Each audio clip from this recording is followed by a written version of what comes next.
Here is how to reset your forgotten Roblox password and recover your account. So first, you need to go to the Roblox password reset page.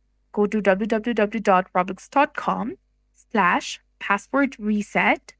You'll find a space to enter your email address or phone number connected to your Roblox account. So enter your email or phone number, type in the email or phone number you used to create an account, and click on submit or click on next here. Now you need to enter a 6-digit code. Roblox will send you a password reset link. Open your email or text messages and click on the link. And if you don't see the email, you can check your spam or junk folder. Then you'll get to reset your password. Choose a strong password, and if you can't access your email or phone, you can go to roblox.com/support. Go to the Contact Us page on Roblox.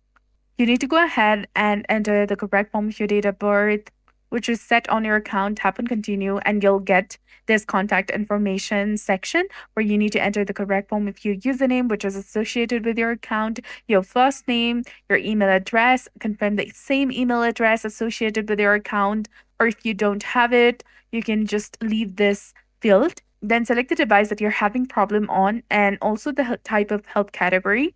Then describe your issue in this box and tap on continue. Roblox support will help you recover your account by verifying your information. And after recovering your account, go to settings and then security and turn on two-step verification for added security. So that's it for this video. I hope you found this helpful. If you did, please like, share, and subscribe. Thanks for watching. We'll see you again in the next one.